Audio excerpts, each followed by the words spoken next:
Sim, a gente sabe que a ideia do exorcismo é justamente expulsar o mal, né? A natureza que Deus colocou, né, em cada um de nós é divina, é santa. E o diabo é aquele que vem e retira, né? E rouba, né? Ou tenta roubar isso, né? Esse estado de graça que Deus nos confirma em nós. Então, quem é o demônio? Quem é? O que é que se fala sobre o demônio? Bom, eu queria até também falar um pouco dessa experiência, não é? Primeiramente, é um anjo, não é? O demônio. O catecismo da Igreja Católica, do qual trouxe aqui, não é? Muito bem.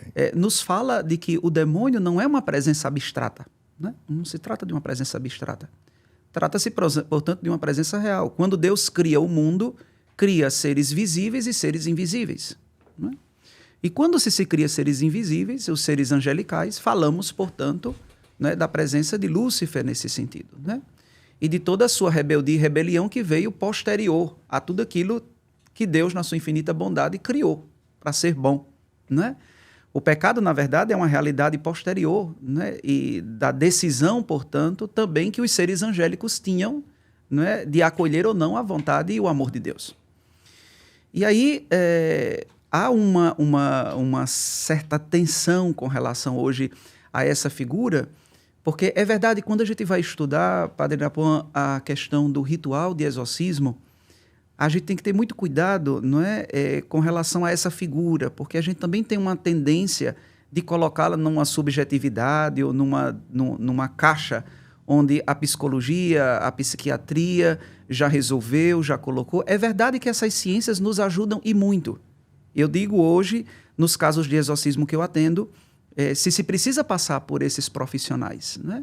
Mas nós precisamos entender, não é, de que se trata de uma presença real, às vezes descrentes dos próprios crentes, né? Como explicar isso, né? Descrentes dos próprios, até de padres, não é? Eu lembro de que eu estava no último retiro, agora que nós estávamos presentes, alguém chegou e perguntou: para que essa coisa? Deixa, não é essa coisa do demônio, isso não existe. Nós temos dentro da gente o demônio, nós temos a presença angélica. E eu dizia: bom, esse meu irmão, ele está confundindo o que é o pecado e o que é o demônio, né? Então, o demônio existe, é uma pessoa, né? Não se trata de um ser abstrato.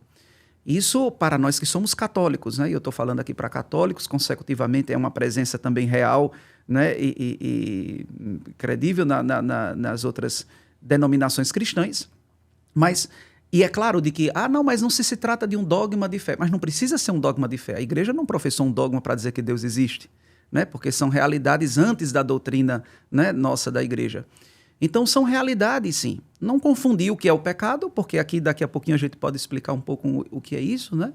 Que é a tentação, que é o me tirar da graça de Deus, com o autor e o princípio do pecado, sobretudo nas liturgias pascais, como a gente gosta de fazer o credo mais solene, né? Renunciais ao demônio, autor e princípio do pecado. Então ali eu acredito que todos nós padres, né? Se existe alguns ou alguns irmãos que colocam dificuldade na credibilidade de uma presença como essa, ou seja, liturgicamente, nas nossas orações, ora e volta, nós trazemos essa imagem, não como uma figura abstrata, mas muito real, não é como nos diz o apóstolo, que se apresenta como um leão a rugir, procurando a quem devorar, não é? Procurando a quem devorar. E é claro de que alguém pode chegar e dizer assim, mas qual a influência do demônio, né, Padre Fábio? O que foi que fez com que o Senhor depois... Bom, o Padre Napuan também é encardinado aqui na nossa diocese, e o senhor sabe que, ou seja, nós não teríamos nenhum tipo de teologia nem de inclinação para tratar de questões exorcistas na nossa diocese. Nós temos um histórico muito forte, não é, das comunidades de base. Então eram assuntos que não faziam parte do nosso contexto formativo. Há 14 anos atrás, falar de exorcismo. E aí eu tive uma forte experiência, porque na casa onde eu morava também o Padre Duarte Lara, que é um grande amigo meu, Padre Duarte. Exorcista, lá de Portugal. Isso. E os padres da Opus Dei não permitiam que nós andássemos no Vaticano para depois participar de algum tipo de sessão desse. E vou lhe ser sincero que depois o Padre Duarte, por meio de uns amigos meus croatas, lembro como hoje, que eles disseram: olha, tem um padre chamado Gabriel Amorti. E ele atende ali numa basílica que fica ali, não é assim, entre Santa Maria Maior e a Basílica de Latrão. Muito escondida, muito escura. Primeiro eu não sabia nem que era Padre Gabriel Amorth, e eles ficaram espantados, porque hoje Padre Gabriel Amorth, depois da sua morte, foi uma figura que inclusive inspirou filmes, como o caso, esse último, né, O Exorcista do Papa, foi inspirado nele, a quem, assim, eu que convivi, né, um certo tempo com o Padre Gabriel Amorth, tem muitas coisas dele, né, as piadas, as coisas que ele fazia. Você assistiu o filme? Assisti, sim, o filme, assisti. Eu assisti. É bacana. E depois tive a graça de conhecer o Padre Gabriel Amorth. Então cheguei lá, vi um padre baixinho, né? E era o exorcista do Vaticano, era o presidente da Associação dos Exorcistas. E fui ali ver os primeiros, e fui com muita curiosidade. Eu não fui com a pretensão de hipótese nenhuma de chegar e dizer, olha, eu quero, não é, ser um futuro exorcista, então vou tirar aqui uma selfie. Eu não tenho foto nenhuma com o Padre Gabriel Amorth, porque eu olhava e dizia, bom, é um padre como qualquer outro. Eu não entendia a importância daquele homem, né? E a grandeza dele no campo exorcístico. Porque era uma realidade, como eu havia lhe dito, que a gente também não fazia. Não fazia.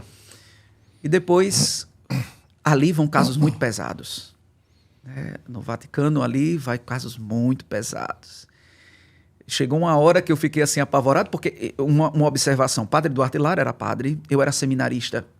Então eu não podia ajudar nos exorcismos, porque nós sabemos de que o ofício do exorcista, ele primeiramente é um ofício próprio para os bispos, né? Eles são os exorcistas por excelência.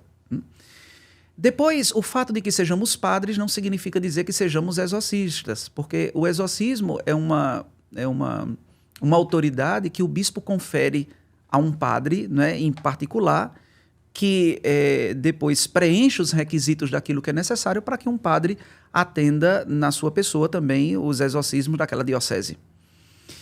Eu, como seminarista, era leigo, ou seja, não teria nenhum... Eu ficava numa espécie daquilo que hoje a renovação carismática chama de intercessão. E era engraçado porque os exorcismos dali são exorcismos que vêm de outros países, muito graves, e eu consegui ver assim, a presença, e eu nunca tinha visto aquilo lá, e chegou um determinado momento que eu me sentia muita náusea. O Padre Gabriel Amorth, e depois eu fiz aquilo que todo mundo, quando olha para um padre exorcista, pergunta, né? Padre Gabriel, me diga uma coisa, eu acho que eu estou precisando de um exorcismo, né? Porque eu estou com vontade de vomitar, vai que isso aqui já chega uma sensação, não é, de um exorcismo acontecendo. E ele olhou e riu, não é? Como hoje eu faço com as pessoas que acham que porque é um padre exorcista, chega aqui, padre reze, para tirar o demônio de mim, e as pessoas não têm consciência, não sabem nem o que é que estão falando. E o Padre Gabriel olhou e disse assim, o motivo porque você tem muita náusea enquanto está acontecendo os exorcismos é o estado de graça que você se encontra. Há um peso de contaminação e de um poderio do demônio muito forte nessas pessoas. E quem está em estado de graça? O que é o estado de graça, né? Que é importante que as pessoas também saibam. Não é? É quando você vive uma vida sacramental e de intimidade muito forte com Deus, né?